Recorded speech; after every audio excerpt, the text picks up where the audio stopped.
Fantastic. And we'll get started. So I just want to thank everybody for being here today.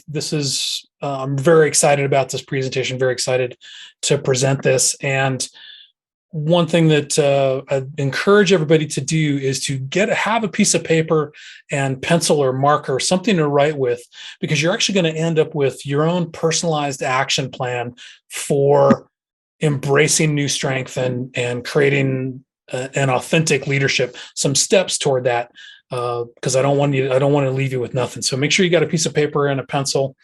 And while you're doing that, I'll just introduce myself a little bit more thoroughly.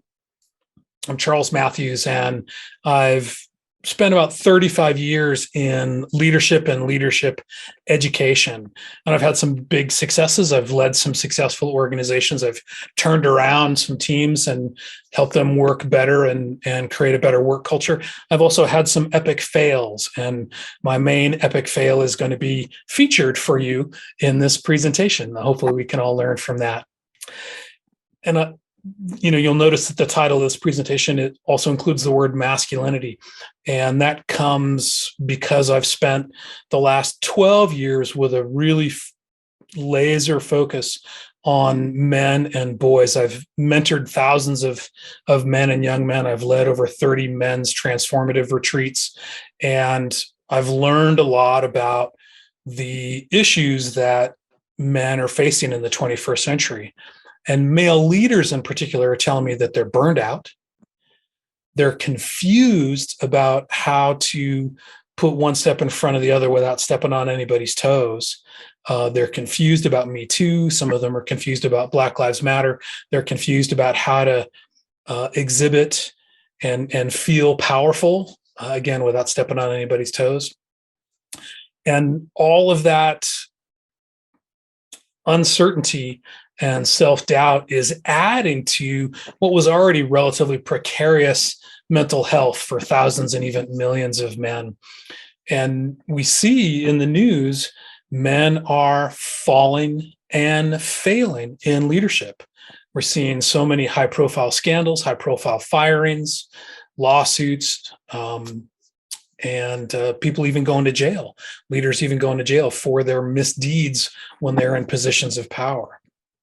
And all that comes at a time when the world is just crying out for creative, collaborative, sustainable, powerful leadership. We need leaders more than ever as we deal with, COVID, as we deal with polarization, as we deal with, whatever next pandemic is going to come. And of course, climate change is lurking out there. Climate change, ocean acidification, loss of species. We really need to not push men aside, but bring positive male leadership to the fore. So that's what I'm working to do with this presentation. I want to reveal through the next 90 minutes some key reasons why I think men are failing, flailing, and falling out of leadership.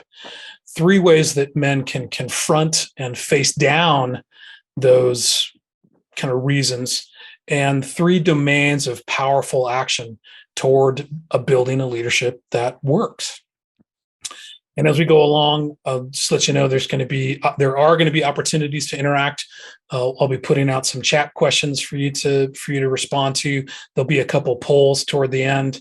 So this hopefully won't just be me dumping information on you all. And I will pause to answer some questions from the chat as we go along. And this recording will also be available, so you don't need to worry about that. I'll make sure they get this recording out on YouTube by the end of tomorrow. I will make that commitment. I'll be accountable for that. And all I ask from all y'all is the interact as much as possible and stay present as much as possible. And it's up to us to create, a great learning and leadership environment right here. So if you're ready to go, if you're ready to be as present and interactive as possible, just type "let's go" in the chat so I know we're ready to go. I'm not sure how to do that. Awesome. That's okay.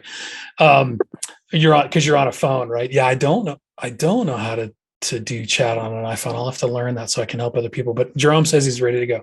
Fantastic. Thanks, Jeff. All right. So let's tell the story of my epic fail. And like I said, this is kind of the unofficial subtitle for this presentation is how persistently poisonous leadership norms nearly broke me.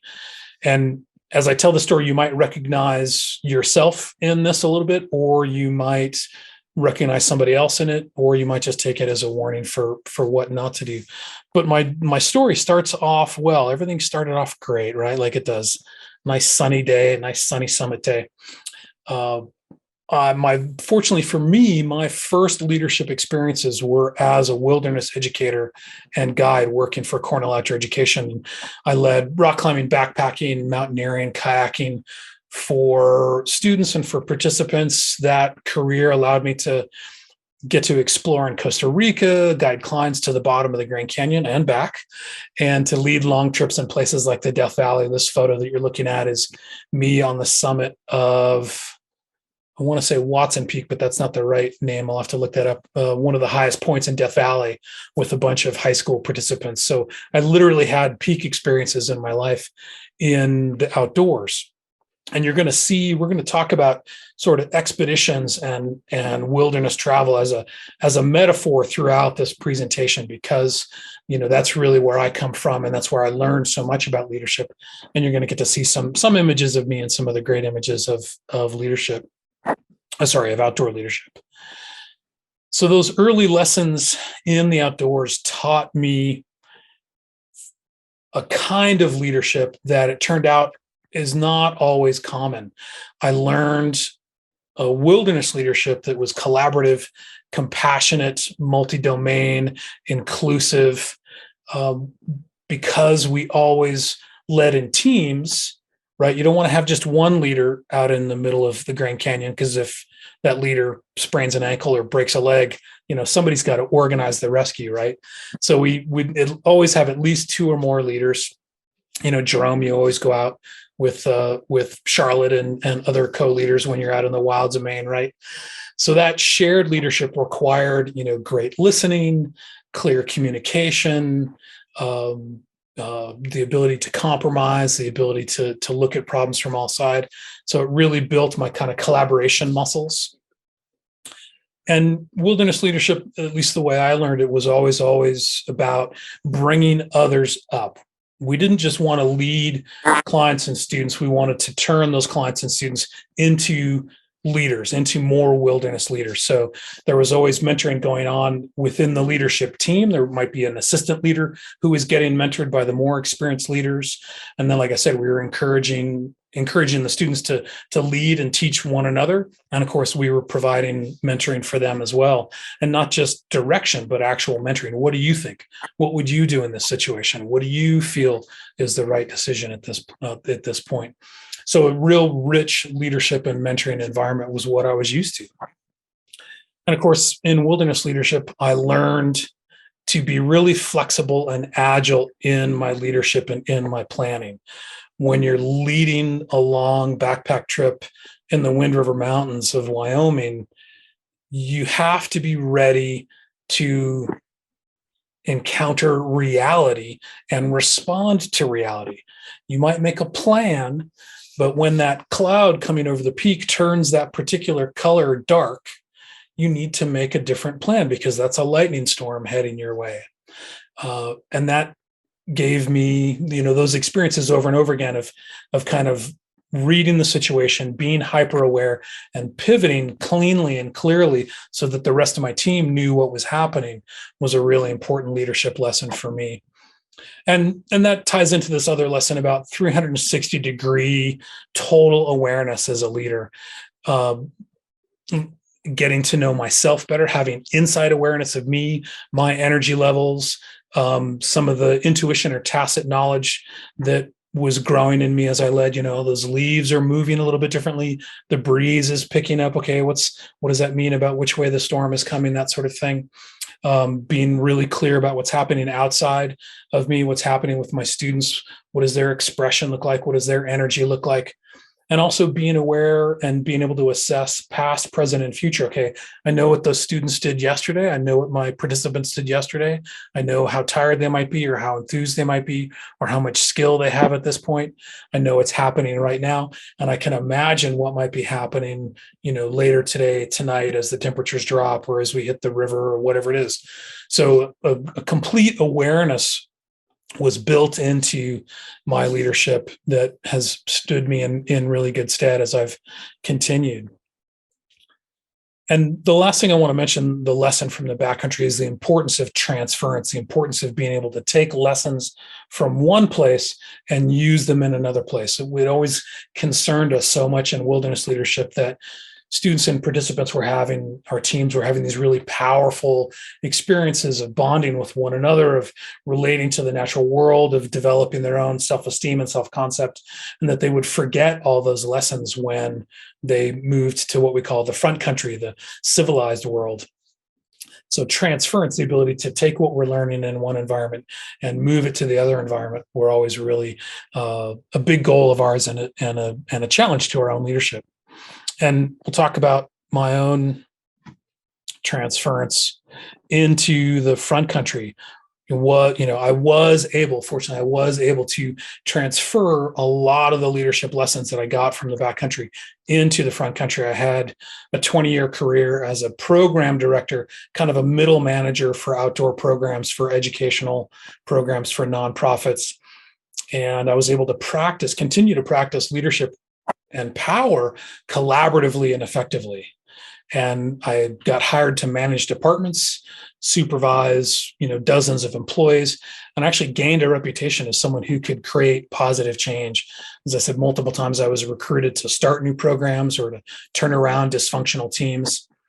And that, I felt really great about that. I felt really proud. I felt really confident. I felt really supported by the kinds of collaborative, engaged teams that I was able to mentor into place. And I was surrounded by, happy teams, happy employees, happy volunteers. And then I got promoted.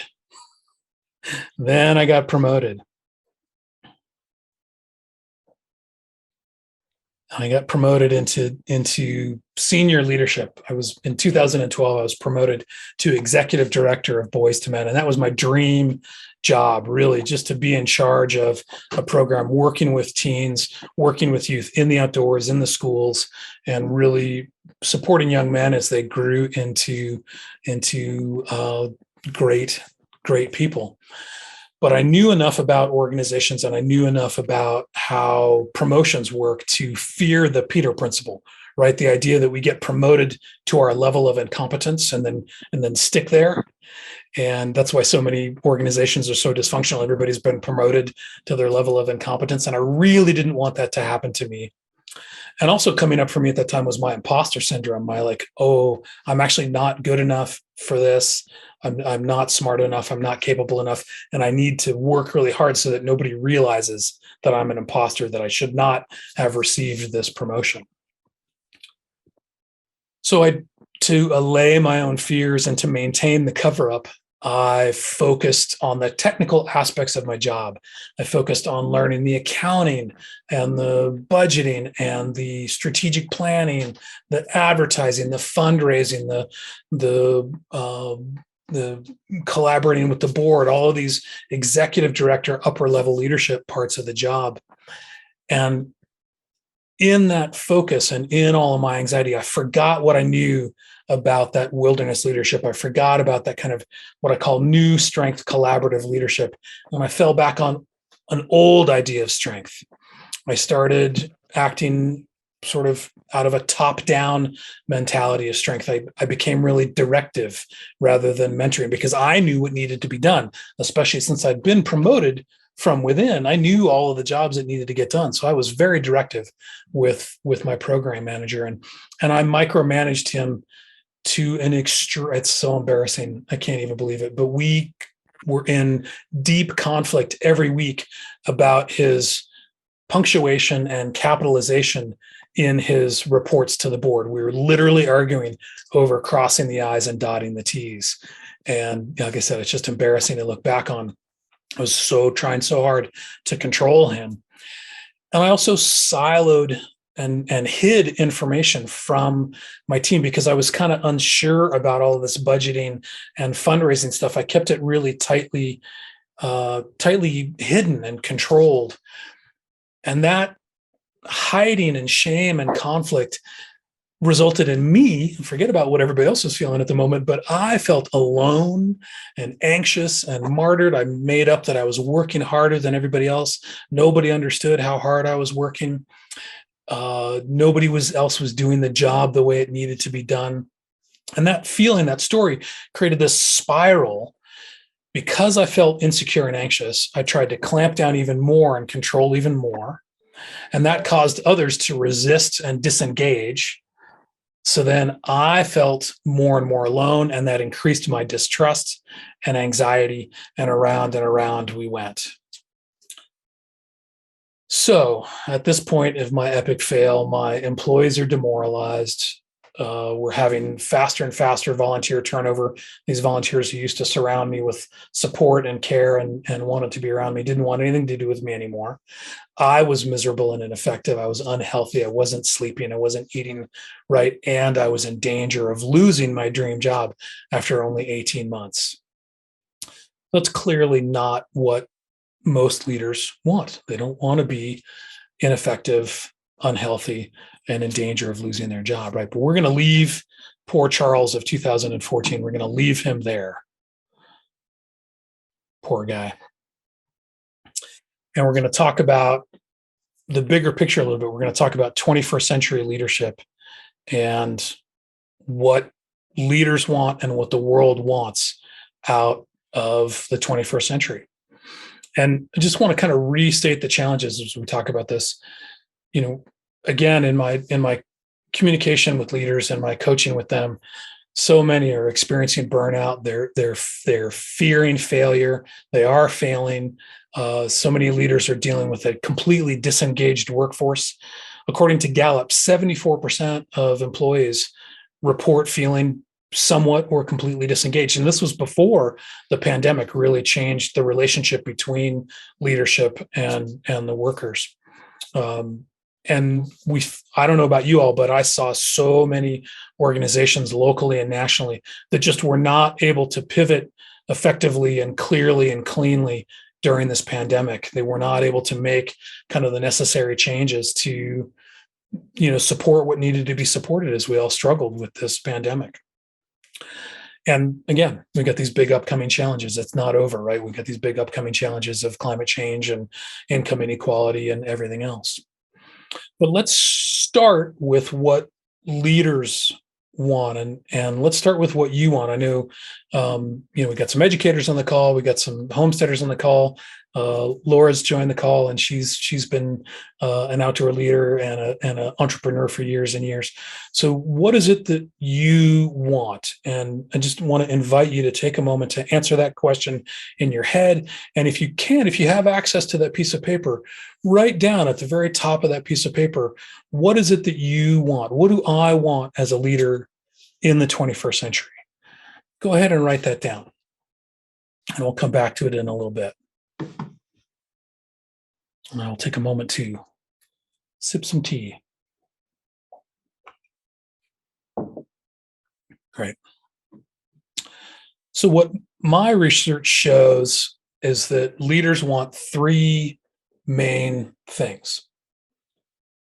All the different things that leaders want tend to fall into these three buckets. They want to be able to lead well, meaning they want to succeed financially. They want to innovate. They want to create brand new things that nobody's ever seen. Maybe it's, create a new way to integrate agriculture and society, whatever it is. They want to build great teams and feel supported by those teams. They want to empower others and see other people grow and blossom. And more leaders, fortunately, not enough, but more and more leaders are responding to the call to fulfill the triple bottom line, right? People, planet, and then profit. So they want to lead well. And leaders want to live fully, right? They want to feel effective. They want to have some sort of life-work balance or life-work integration that sustains itself and doesn't take away too much from their family, doesn't take away too much from whatever it is that energizes them. Leaders want to be able to take care of their loved ones. They want to be able to take care of them financially. They want to be able to take care of their elders, take care of their kids. And of course, they want to experience joy and fun. They don't want to be burned out all the time. And last, leaders want to leave a legacy. And maybe it's because I'm getting older and I'm interacting with older men now, but this idea of leaving behind a legacy is coming up more and more. They want to leave behind a sustainable or valuable organization. They want to set an example for others coming up behind them. They want to be able to give to causes or donate time to causes that they care about. They want to create something useful and not harmful for the planet and for the community. And frankly, they just want to leave a positive obituary. Many of them are seeing how scandals are bringing down leaders, and really, they don't want to end up, doing a perp walk or just having a bad obituary. So those are the three things, and I just encourage you at this point to look at that piece of paper again and see if whatever it is that you wrote down about what leaders want, does it fit in one of those areas? And if so, great. If it doesn't fit in one of those buckets, great. You've created a new bucket. Fantastic.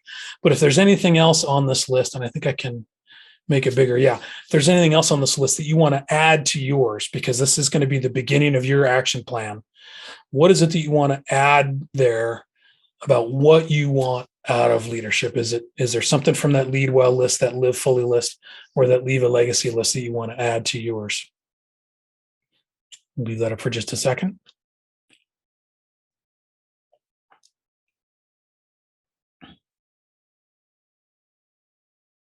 I don't know about you all, but I want all of that on that list.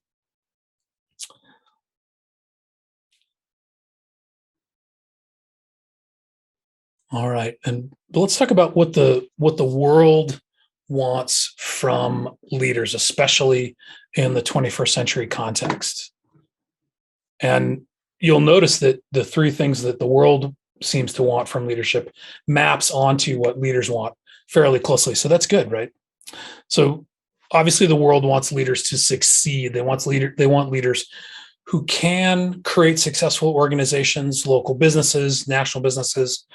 They want businesses that can create and innovate and come up with new technologies that are going to help us get through pandemics and climate change and whatever else it is, the changes in education. They want organizations that are going to serve customers and not just shareholders. They want organizations that are going to engage their employees, bring other people up, and again, to meet that triple bottom line.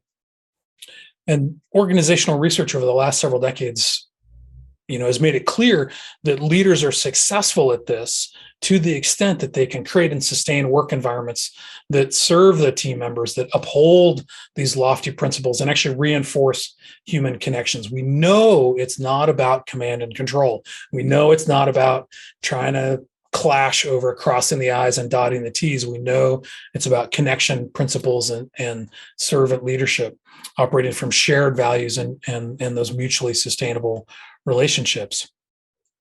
And we know that crises and change require innovation and flexibility. We're now are we done with this third wave of the pandemic now? Maybe almost on the way out. Think about the number of times that we had to pivot, the number of times Jeremy was in person, not in person, remote learning, the number of times that I shifted my own business from public speaking to online to hybrid to Zoom to Prezi. All the changes and they're just going to keep coming. And the consequences are that leaders who are stuck in the need for stuck in the need for hierarchy or one-dimensional relationships or the need for perfection or rigidity are not going to be able to pivot.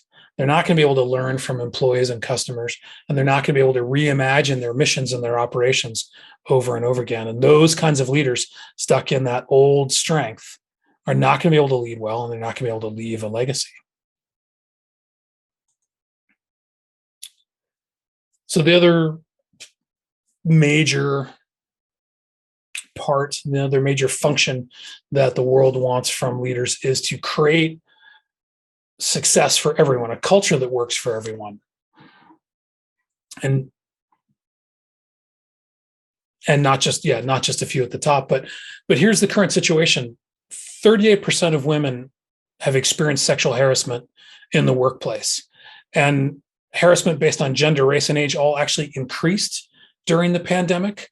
This bothers me so much. You'd think when we all started working from home that we would have been safer, but apparently we can still get harassed and bullied through Zoom. So it actually got worse during the pandemic. And this demand that's rising up for a more equitable, fair, and safe working environment, it's a critical human rights issue, and it's a leadership imperative. You think about it, in the wilderness, we can't just decide to keep some of our participants tied to the safety rope, right? Everybody has to be safe. Everybody has to be connected, and everybody's got to be brought along. So it really is a leadership imperative to create these safe, equitable environments. And it's a prerequisite for success in business and leadership. People facing harassment, injustice, or bullying, they can't participate fully. They're going to be disengaged, and they're going to burn out and quit. One study indicated that workplace sexual harassment costs an average of $2.6 billion in lost productivity per year. And I think that figure has got to be low. 2.6 billion seems like a drop in the bucket when we know that 38% of women report being sexually harassed in the workplace. And according to some, depending on which study you look at, between 70 and 90% of people report being bullied in the workplace. So it's not a safe place for a lot of folks. And this old style of workplace leadership is, as I said, bringing down hundreds of leaders down in scandal and shame. You think about people like Andrew Cuomo, Scott Rudin, Harvey Weinstein, Travis Kalanick at Uber, Roy Price at Amazon, Adam Newman at WeWork. They all were exhibiting this kind of hyper-competitive, top-down, bullying, harassing leadership, and they lost their high positions.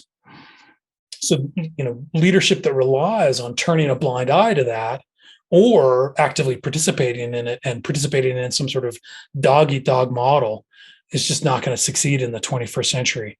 And it is definitely not aligned with that lead well, live fully, leave a legacy that leadership wants. So the last thing that I want to talk about that the world wants out of leaders is leaders who can last. And I like putting this picture of the guy meditating out in the park just as a moment to breathe. The world can't afford continued leadership flails and fails. And men in particular are a big concern of mine. We know that men complete suicide at four times the number that women do, and the number of male suicides are increasing in the developed world, in Europe and North America. It's not going the right direction. Men are also way more likely to suffer chronic disease. They're the number one perpetrator and victim of violence. Many men are cut off from support. They can't name an important friend who they've spoken to in the last year, which is why I'm so glad you guys are running those men's circles. They're less likely to ask for help. And we just live, as a result, we all live shorter, less healthy lives. So how does this show up? How does this unhealthy pattern for men show up at work and in leaders? Well, one study from Promundo indicated that old masculine norms around physical and mental health cost about $22 billion a year in lost productivity, healthcare costs, early firings, early retirements. And we see it in a Deloitte study that male leaders share this set of really embedded beliefs. 1, it's all on me. 2, I can't turn to anyone. 3, I'm terrified of failure. And this set of beliefs are what creates separation between men and their support systems. It creates a hyper-individual approach to challenges, and it means that men can never ask for help, and they overcompensate to hide this fear of failure, like I did in my epic fail at Boys to Men. Thomas Joyner, in his book Lonely at the Top, says men have made a devil's bargain in trading success in the external world for a deep sense of loneliness, emptiness, and disconnection. And we know that loneliness is a major risk factor for health outcomes. It's right up there with smoking or high blood pressure. So if we keep working the way we do, we're not going to be able to live fully.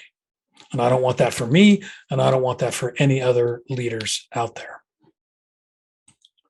So what can we do? What can we do? What can we do to move forward? What prevents leaders from living well, leading fully, and leaving a positive legacy? Why are male leaders still hobbling the success of their own businesses with power over an old strength leadership? Why are they still creating dog eat dog, hyper competitive, unsafe work culture?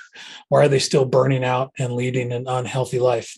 I think there are two in my look into this. There are two main reasons, that two closely related factors that block progressive and powerful leadership development. One is the man box, and one is what I'm calling the swamp of myths. The man box is this. One definition of it is it's part of this rigid hierarchical version of masculinity, and we'll talk more about that in a second. And then the swamp of myths is sort of this learned helplessness that prevents men from taking bold steps to rid themselves of that man box masculinity, those old ideas about power and relationship. So let's talk a little bit more about the man box real quick.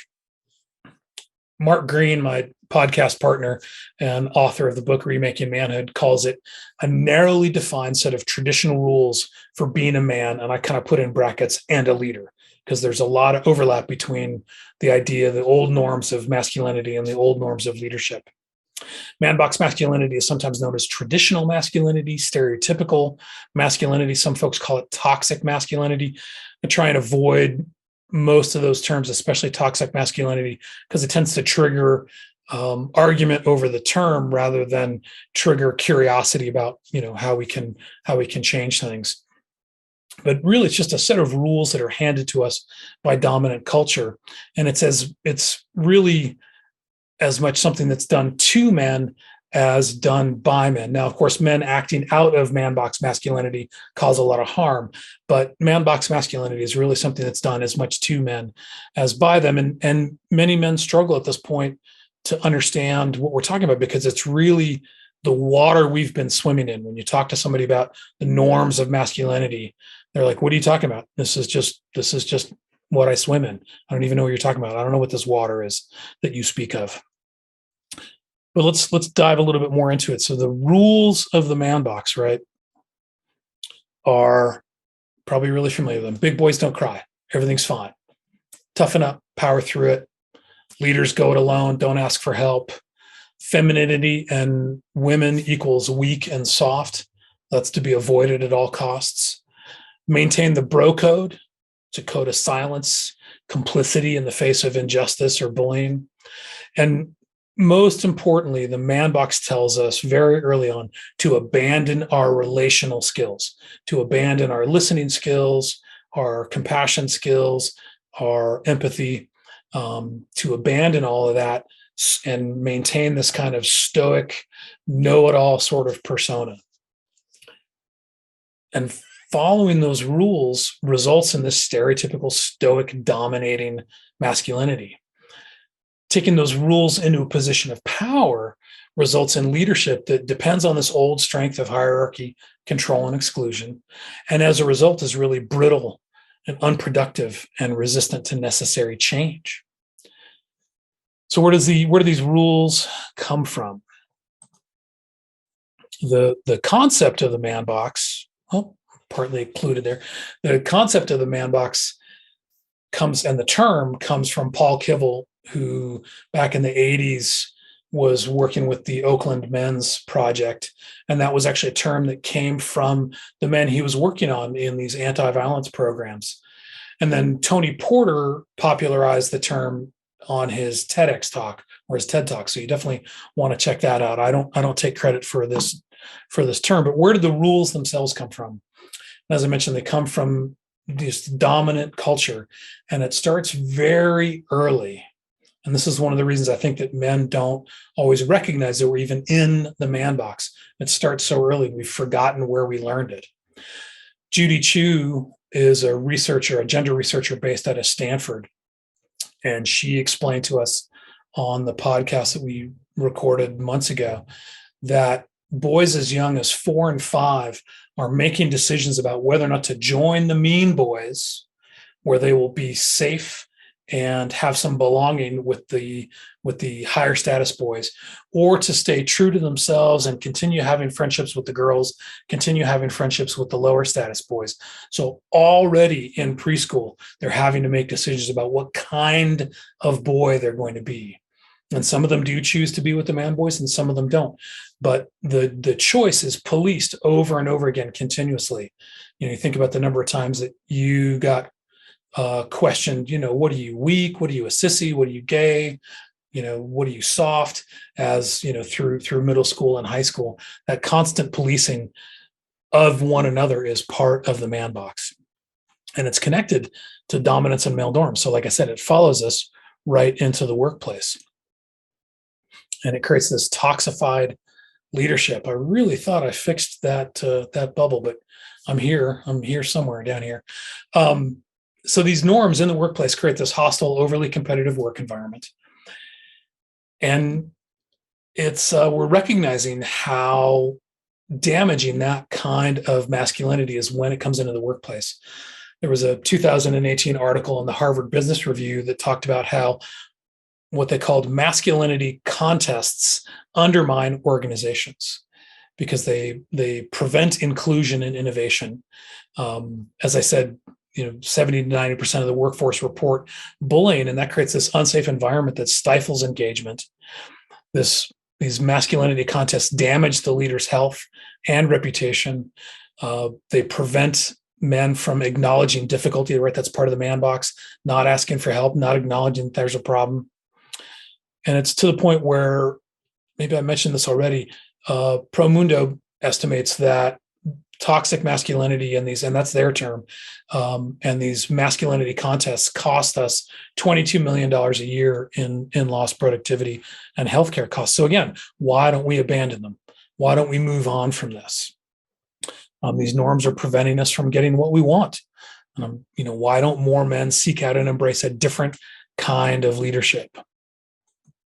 Why did I fall back on old strength when I got a little scared when I got my promotion?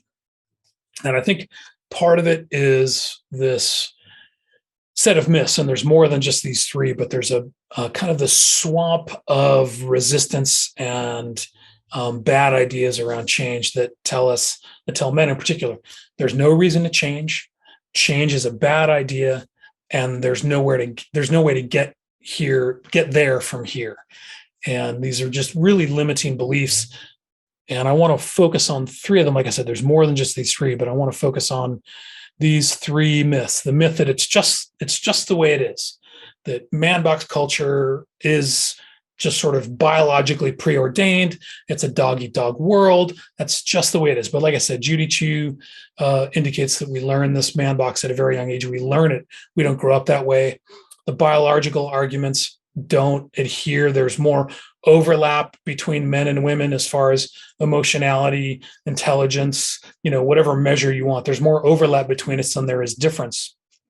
And this idea that it is a dog eat dog world and that's just the way it is isn't really backed up by the biology, right? There's as much cooperation and collaboration in the primate world and the insect world and even the plant world. We're finding out that trees actually help one another grow, even if they're not the same species. So this is just an excuse, this idea that it's just the way it is and there's no use fighting against it.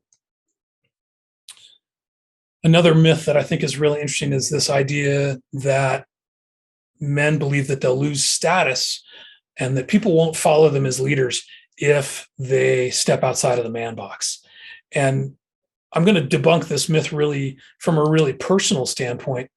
I grew up just like, y'all did, with the same messages about masculinity, all the same stigmatized behaviors. But for the last 20 years, I've been experiencing this crazy cognitive dissonance because the man box is telling me this, but I'm experiencing this. And so, when I would express curiosity and humility, which is not allowed for in the man box, I would get learning and more power that way. When I was more emotionally transparent again, stigmatized behavior. I got clarity in relationship or clarity with myself and the ability to move on.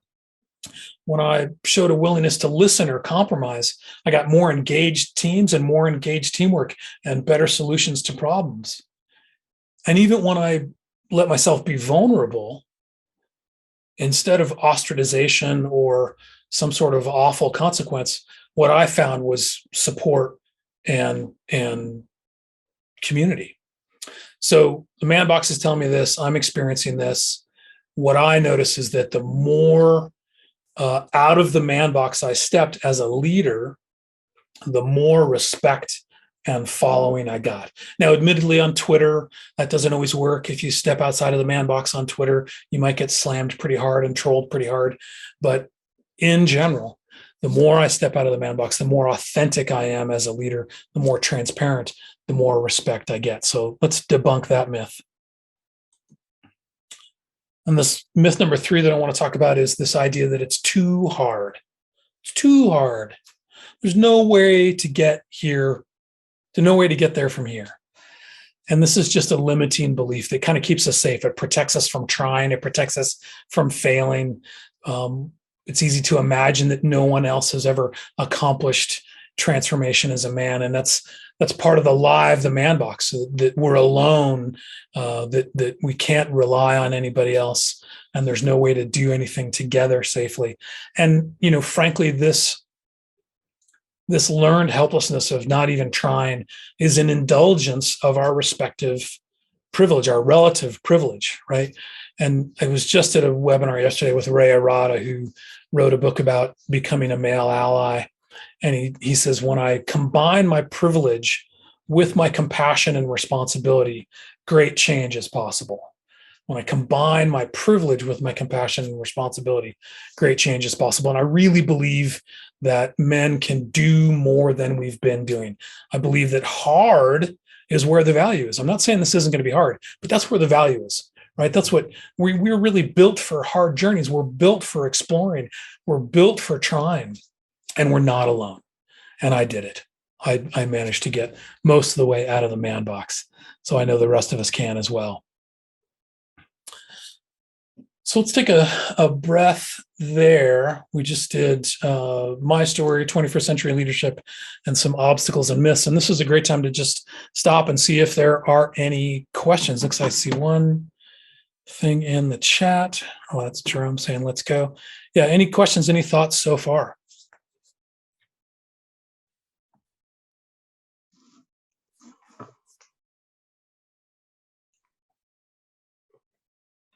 Great. I will keep rolling. How's the workout going, Jerome? Great. Good. Good. So let's talk about actually how to move forward. Let's talk about how to get out of the swamp to what we want. And there are 3 kind of stepping stones out of the swamp. And that's build awareness, ask for help, and take concrete action. So building awareness is the start of the journey, right? It's preparing for the expedition. It's noticing where we are, noticing the water that we've been swimming in, noticing the Manbox rules and old strength and how that affects us, and noticing where we want to go. And even if we're a good guy, and this is one of the resistances that come up for men a lot, like, I'm already a good guy, I'm already not sexist, I already, I love my wife, I love my daughters, whatever it is. Even if we're a good guy, there is still more distance to cover. And let's just acknowledge that and be brave enough to dive into it. And to just notice that just by being here for this webinar, we're already on that journey together. So that's a good awareness. So 3 parts to building some self-awareness, to getting ready and building awareness. There's definitely building self-awareness is a key part of this, and being able to create a little bit of meta awareness of our own leadership and our own leadership wants. What do we really want? What do you really want? Do you really want power and perks, or do you want relationship and success? Do you want status, or do you just want respect and effectiveness? What's gonna actually get it done for you so that you get what you want? This is a good time to kind of, like I said, notice when those old masculine norms crop up, those old bad ideas about leadership. And I'll just cop to the fact that, even though I grew up with a strong feminist mother and an emotionally available father, those old norms and myths lived in my head. They came from outside, they came from the culture, and they took me down when I got stressed out and scared. So this part of the journey is just about noticing. It's just about seeing what's going on, not necessarily taking action. And a little bit more about that. Some of you may know about the Johari Window as a framework for leadership and self-awareness, right? Developed by the psychologists Joseph Luft and Harrington Ingram. So that's why it's the Johari Window. And the idea is that we can become more trusted and capable as leaders when we move as much of ourselves from the blind spots and the hidden areas into the open window. So as we can want to be as open as possible as a leader.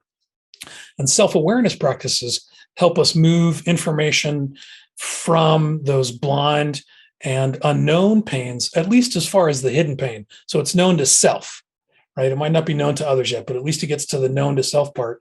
And then it just takes some vulnerability to move from the hidden to the open pain. And that's another part of our journey as leaders. So that's kind of the framework we're working with. A second way to build awareness is to get feedback, that to move things out of the blind spot that others know about you, but you don't. And just some quick stories from the team building arena. I used to take corporations and work groups out to do ropes course programs and team building programs. And I can't tell you the number of times I would have a group of team members away from their boss and them telling me what was wrong with the organization. And it's the links between the dysfunction of the organization and the dysfunction of the boss. And just there was no way to get that information to the boss. Just over and over again, I've seen really ambitious, capable leaders hobbled by the fact that they're not getting feedback for their own growth. They're not increasing their own self-awareness. And so whenever I work with men and coach men, I want to make sure that they're getting feedback from their team. Assessments are another great way to get feedback. I'm going to skip over that for now. And then the last bit of awareness is obviously awareness building is to learn from others, listen to and learn from women, people of color, LGBTQI folks. Again, moving important information from the blind spot to the open pane. And one of the things I want to encourage men in particular to do if you're following women or people of color and LGBTQI folks on social media, or you're hearing them speak on television or something, notice when you want to argue or minimize or debate with other folks, and just reflect instead. It's a great opportunity to explore our own growing edges. When I want to argue, that means something's being triggered in me. So it's time for a little more self-reflection and self-awareness. With this listening to others, we can start building that circle of compassion, extending that circle of compassion and understanding that's going to allow us to lead a more diverse workforce and to be more successful serving a diverse global client and customer base.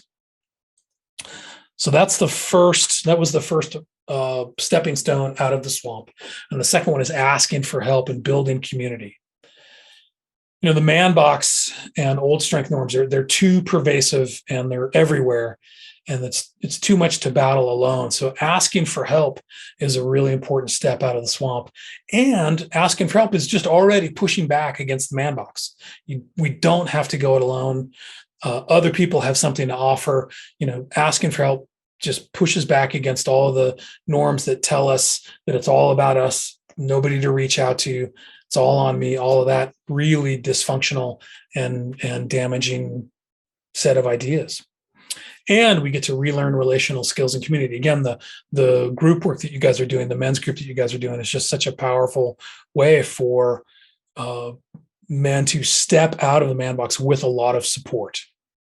So that's great. And then this last stepping stone is the most important one, and that's to take concrete action to actually start the expedition.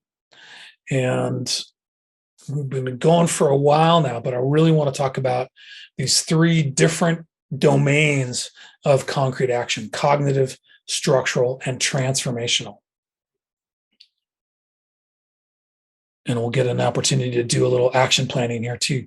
So the first domain is this cognitive domain, and that's changing our thinking and developing a new route map to what we really want, getting off the old path and getting onto a new path, and then having some guardrails on that path. And I talk about the 4 bullets of old strength and recognizing the 4 gifts of new strength. So the 4 bullets of old strength include win, lose, power over, oppression, and repression. And you can use these 4 bullets in this framework to kind of assess your own leadership, assess other people's leadership, and be able to, like I said, have those guardrails on the route. So this is some of the methods or ideas that we want to avoid, right? Win, lose is an old strength idea that's embedded in this zero-sum game. And we know leaders are playing this game when they believe that there's only so much success to go around. There's only so much pie, and that winning is at the expense of another. And even some leaders even sort of come to believe that seeing others lose is actually a sign of his own success. And this win-lose mentality prevents the kind of cooperation and partnering with other organizations, with communities, with marginalized groups.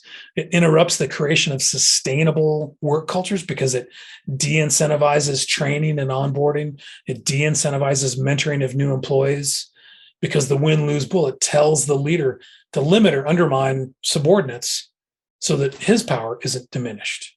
Right? It's just a terrible, terrible, destructive bullet. Then the next bullet is power over, this idea that command and control is the right way to lead, and that we're strong when we tell subordinates exactly what to do and then watch them do it. Power over leaders enjoy perks, and they like to make sure that their hierarchy is in place and it's clear that they've got the executive washroom and the nice parking space. They want to be set apart from their employees.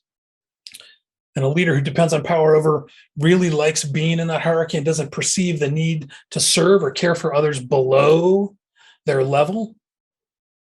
And they have this selfish focus that feeds the ego, but creates separation and resentment. And that cuts the leader off from support of his team and key information. Yeah, I think I'll leave it at that. I'm moving through some of this a little more quickly than I normally would because I spent a lot of time at the beginning. The 4th bullet of old strength leadership is oppression. And that's when, win-lose mentality and power over become part of the structure and the culture and the ethos of the organization.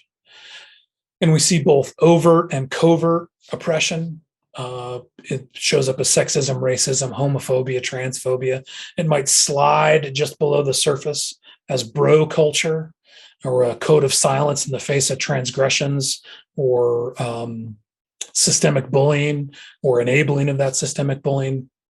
And it can also be overtly encoded in racist hiring practices, family leave policies that disadvantage women, pay gaps, or incentives that reward the perpetuation of win-lose and power over tactics. If you paid any attention to, kind of what was going on at Wells Fargo, I think 3 years ago, people were being paid more to sell products to customers that the customers didn't need.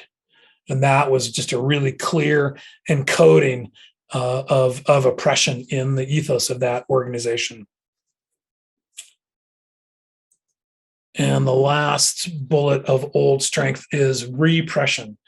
And, this has been part of the Manbox for thousands of years, probably. And it's in the workforce now. The idea that emotions, uncertainty, curiosity are all banished from the workplace. And to preserve their place in the hierarchy, many male leaders have doubled down on the suppression of their own complexity and relied on portraying this really limited version of masculine power. And although kind of stoicism and self-control can appear strong, can appear like a kind of strength, it's actually a weakness. A leader's lack of transparency actually prevents full team engagement, especially from younger workers, because people don't trust anymore somebody who's fully suppressed, who's not real, who's not authentic.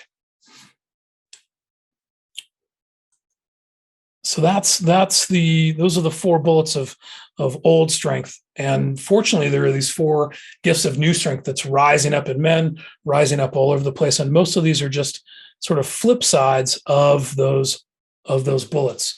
So one of the gifts is win-win, right? A courageous leader being able to build trust by cultivating opportunities for everyone to win.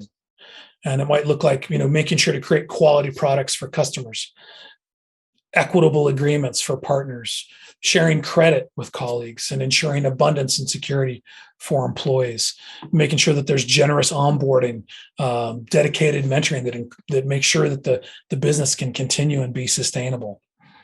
A leader operating from this gift knows that when everybody is winning, knows that he's winning when everybody's winning. And he no longer has to spend all this energy keeping subordinates down. And it's a lot more fun. Power with is the next gift. And, this is about leaders who are able to abandon command and control and lead with collaboration and empowerment.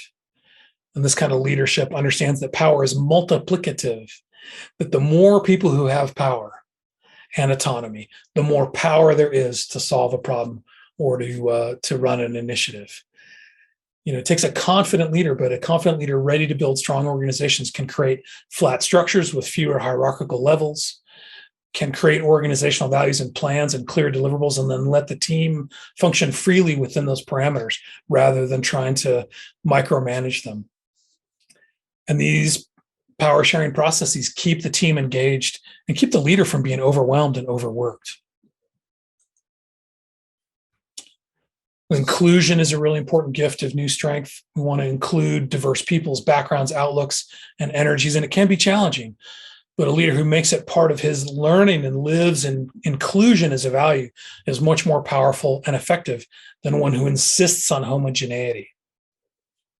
Studies show that inclusive organizations are actually 6 times more likely to achieve their desired outcomes, because a leader developing inclusive strength will, is not afraid to be challenged or called out, not afraid to learn new information, not afraid to pivot, and is just going to be more confident in the workplace for sure. And the last gift of new strength is vulnerability. This is my favorite.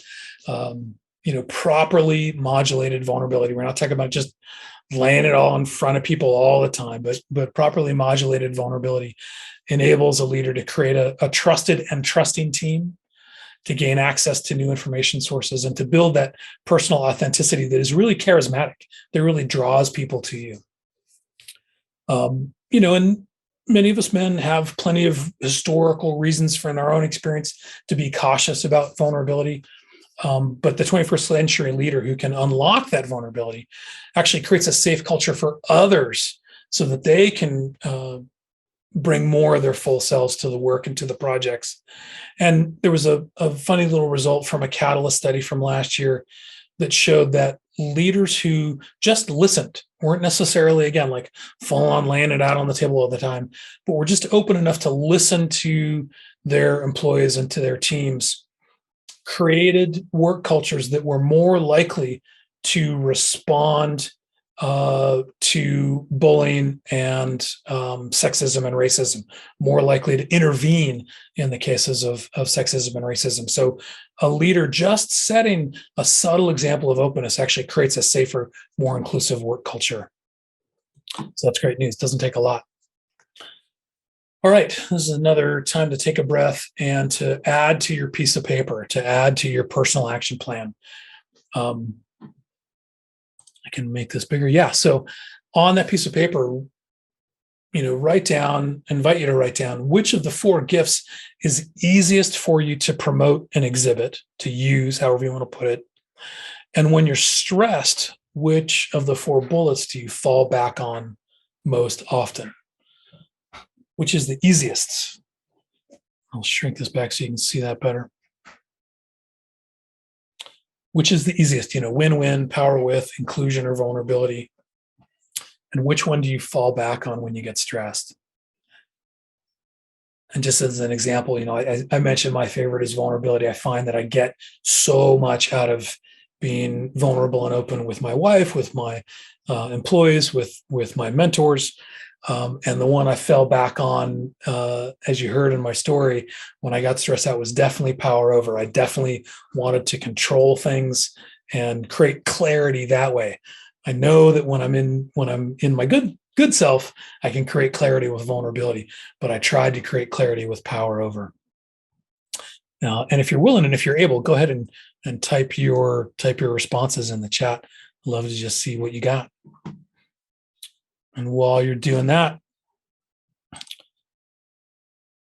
move on to the next arena, the next domain for concrete action, and that's actually changing the structures. And I relate this to having a climbing rope when you're climbing, having kind of a backup system, a safety system, and to help prevent a big fall. And I'm really encouraging leaders to depersonalize, decentralize, and demystify leadership as much as possible as part of this change from old strength Manbox leadership to new strength leadership. And what I see in my work with other leaders is that leadership is often this sort of glorified and valorized concept, like it's some special gift or power. And I can tell you that that's not the case. I spent decades teaching leadership and spreading around and helping other people learn to use it. So it's not really that mysterious. But there are multiple reasons to do this. We want to increase engagement. People want to feel like they're making a difference, so we don't want to keep them siloed out of leadership and true accomplishment. And we need to create a sustainable system, a just new crop of leaders always rising up and being ready to take over. And we also want to create opportunities for leaders to have less to do and more wellness. When I started encouraging and mentoring people again, when I remembered everything I knew about leadership, it actually got easier for me to lead. I wasn't so stressed out. So real quick, talking about depersonalizing leadership. Oh, there we go. Depersonalizing leadership is the idea, as Simon Sinek says, leadership is an action, not a rank or a role, right? So some concrete ways to depersonalize leadership is for a leader to call out leadership on others, to say, hey, that was great what you just did there. Thank you so much for that leadership. Wow, you really helped resolve that conflict. Thank you for that leadership. Wow, you really clarified that for everybody. Thank you for that leadership. Calling out, especially sort of non-traditional ideas of leadership as leadership, is a way to get it off of you, off of a central person, onto the whole team. So it's just one example. I've got a whole list of these examples that I can send out later.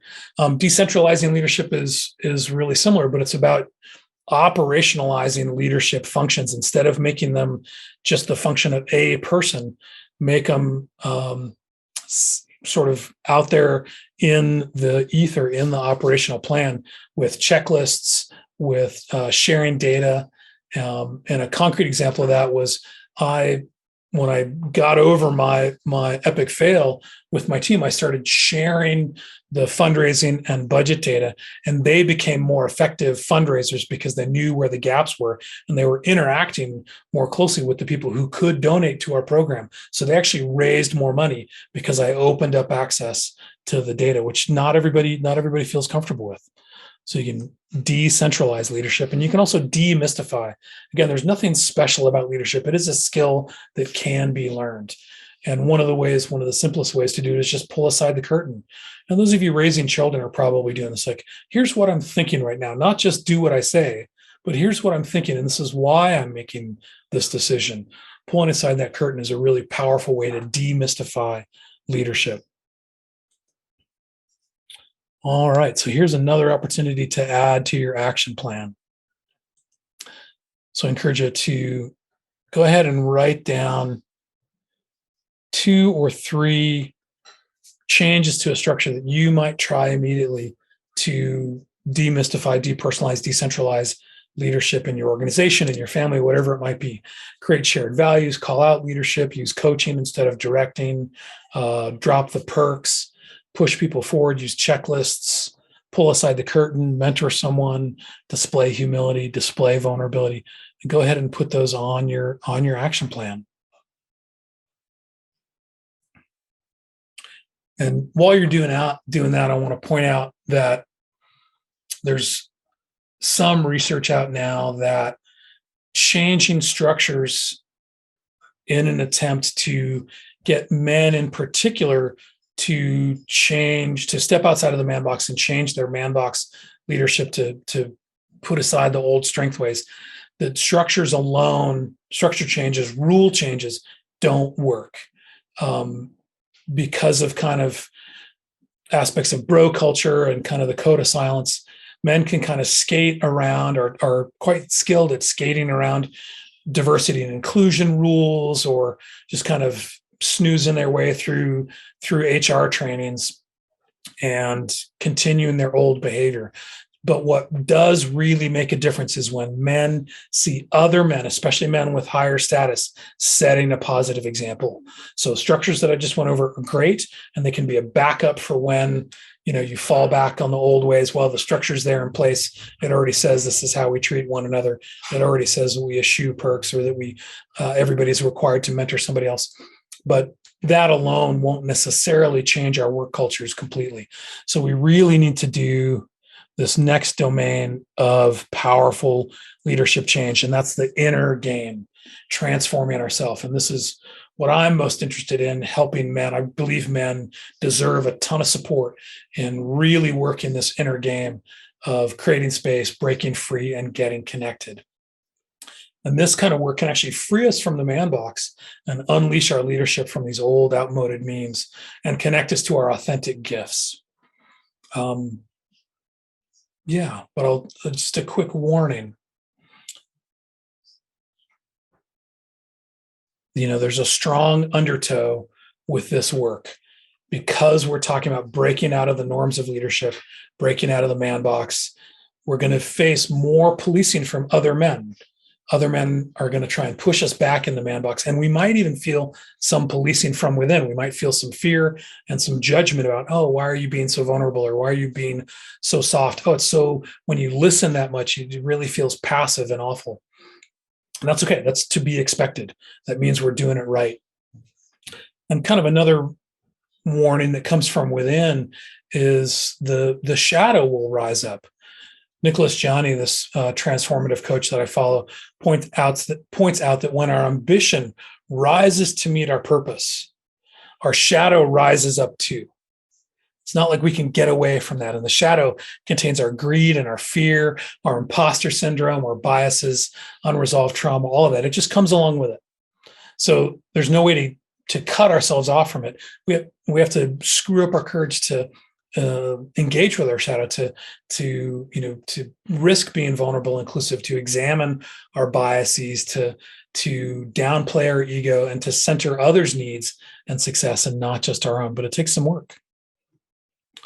And there's kind of three different arenas, lots of threes in this presentation, three different modes of taking concrete action: creating space, doing breath work, doing meditation, yoga, tai chi, doing somatic work, even just putting a hand on our own heart can release oxytocin. And those somatic modalities and that breath work can calm us down and allow us to be less reactive and less likely to fall back on old ways. So creating space is really important for men, for breaking out of the man box and getting into new strength leadership.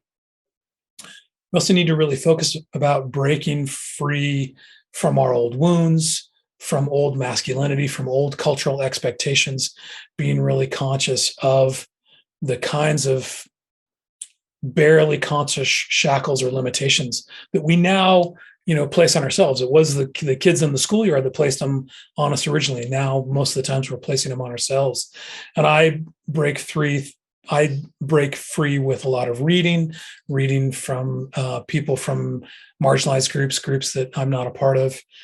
Diversity and inclusion training is an important way to break free, but also things like therapy, particularly transformational and depth psychology therapy like Gestalt, EMDR, shadow work, and transformational coaching and mentoring rather than performance coaching.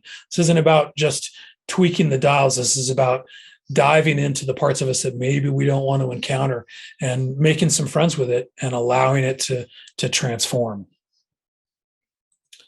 So create space, break free, and get connected. Get connected to the self. Emotional literacy has been a big part of my journey toward myself, creating more conversations with myself about what am I feeling? Why am I feeling it? And allowing that feeling to flow through rather than get stuck. I highly recommend for men just starting off to create an emotions journal, and 4 times a day, set an alarm 4 times a day, write down what you're feeling. Mad, sad, glad, excited, scared. Obviously, drawing and art and music can be another way into understanding the self a little better. But I also recommend nature encounter.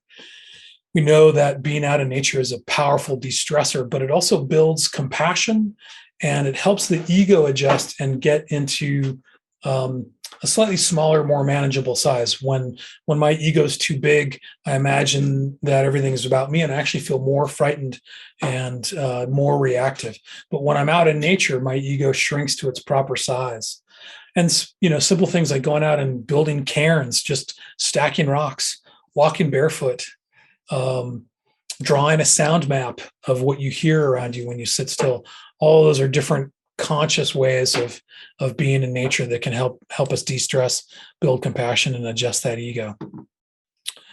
And also want to talk about getting connected with others, and in particular men's work, which you all are already doing. So I don't have to talk too much about that, but I know that my work with men has been powerfully transformative for me, because until I was able to appreciate, care for, and feel cared for by other men, I didn't really like myself. But when I could see myself mirrored by other men, validated by other men, held accountable by other men, I learned to have a much better, more powerful relationship with myself, which conversely helped me again shrink my ego down to a manageable size. When I'm anxious and not liking myself, my ego kind of gets bigger and more prickly. And when I'm more confident and have a place to stand that's firm, my ego again gets manageable and can be more receptive. Great. Thank you so much for hanging in there, you two. So here's another opportunity to add to the action plan. Which transformations are you going to try soon? Which 2 transformations are you going to try soon if you haven't already tried? Breath work, journaling, drawing, integration work, shadow work, getting some DEI training. Which 2 might you try?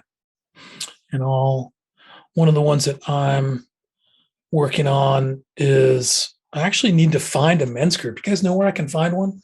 I haven't been in a men's group for quite some time, and I need to get back into it. That's a big gap in my learning and growth as well. Oop. So as we're wrapping up here, I want to just talk about one last myth to debunk.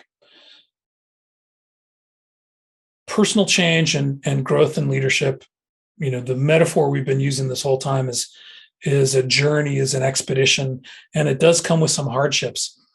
And, big mountaineering, in this case, Denali, that's a picture of Denali, can involve, stopping at multiple camps, having a big base camp, bringing all the gear there, taking a bunch of the gear up to camp 2, taking slightly less gear up to camp 3, continuing up the mountain. And in mountaineering, as you continue up the mountain, you end up with smaller and smaller camps. The conditions get worse and worse. It gets colder and colder. You have fewer and fewer people with you. And you get to the summit, and it's just a few people with just a backpack. And so this is where the metaphor breaks down. When it comes to new strength, when it comes to new strength leadership, it is a journey, and it is a bit of a schlep sometimes. But conversely, what happens at each camp is that there are more resources. At camp 1, when we build some awareness, there's more available for us than there was at base camp. When we get to camp 2 and we're beginning to increase awareness of other people, now there are more people around us, more compassion. Our heart actually gets bigger. When we get to camp 3 and we're putting concrete changes in place, our capacity again increases. Maybe we start working with other men, and now we've got a cohort, a cadre of folks supporting us. And then by the time we get to the summit, we actually have more resources, more capacity, more health, and less stress than we started with down at base camp. So it's a schlep to a summit that's just filled with reward and thicker air and better food. So that's what's waiting for us on this expedition. Believe me, it's my experience for sure. Because what happened to me is, my story, how persistently poisonous leadership nearly broke me, and how I embraced new strength. The rest of the story. Remember, we left Charles back there in 2014, not able to sleep, stressed out. Fortunately, my board believed in me enough to get me some transformative coaching. And in that coaching process, again, it was really about drawing a circle of compassion around others, thinking about the people that I was affecting, but also drawing that circle of compassion around myself, and reimagining my relationship to my purpose and to my ego. And I had to express some vulnerability. I had to go back to those people that I had hurt, those employees and those volunteers who I had micromanaged and neglected. And I said to them, I'm sorry. I have treated you poorly and I need help. And that second part, that I need help, was what repaired the relationships. My team actually surrounded me with a ton of love and compassion. And over the course of the next few years, we actually had tremendous success as a team. We tripled the number of clients that we served, which meant tripling the number of boys and families whose lives were made better. I had more energy because I wasn't micromanaging people anymore. I developed a ton of trust for my team, and I was able to quadruple the amount of fundraising and grant writing that I was doing. And I started sleeping again. So that's the happy end to that story of my trek up the mountain into the thick air of connection and trust and relationship and new strength. And now, those of you who are either here live or watching this recorded, now's the time to make a choice, right? You can look at your piece of paper. Is that action plan something that we can actually do, something that you can actually do? Notice your wants at the top of that page. Notice your intentions and plans. What is your soul calling for as your ambition rises up to meet your purpose? It's probably something that matches what the world is calling for. And we can meet those. We can match that ambition. We can match what the world is calling for when we step out of the man box and embrace new strength. And it's not impossible. Ignore those myths. They're not true. And thanks so much for listening. I really appreciate your guys' time. Any questions, any thoughts?